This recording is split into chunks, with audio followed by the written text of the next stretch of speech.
Huckleberry Finn, The Adventures of, which is a sequel to Tom Sawyer. Of course, it's the famed Mark Twain telling a little bit about his childhood, where he grew up in Hannibal, Missouri.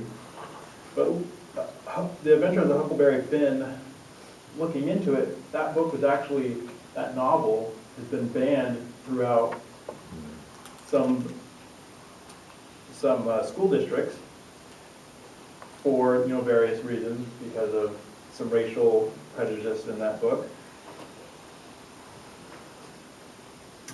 And some criticisms say that the novel deliberately devised and exemplified fiction's power to distort reality. Joe, does reading fiction like Adventures of Huckleberry Finn distort your perception of reality for you?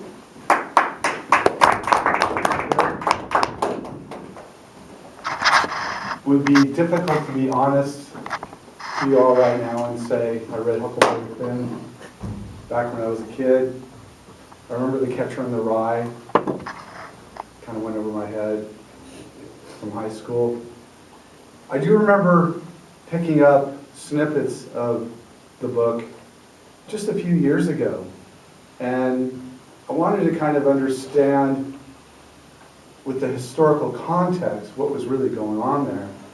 And what it, to the best of my recollection, was it was about a slave and a homeless kid that found themselves together, and after many awkward situations found that they had empathy and more in common than one would have thought. I think the most important thing to remember is the context and when that book was written, and that the norm back then was, I wasn't there, but apparently slavery. Not that it was a good thing, but that was the norm, at least in part of the country. And I think that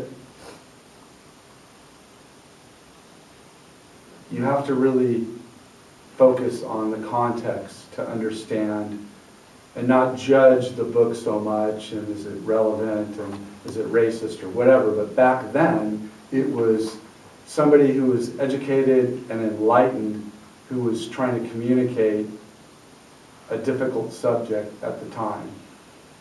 Does it affect how we think because we get these fictional books that we read, and as we read them we get immersed and believe them to be fact?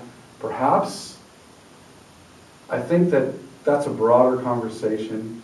I think that happens every day in just conversation with each other, on the internet, the fake news. I remember back during the election there was that horrible ghoulish looking picture of Christopher, the ambassador to Libya, that got taken out, and somebody put this evil looking photo of him and was trying to influence behavior. So yes, it does influence behavior, but maybe that's a good thing.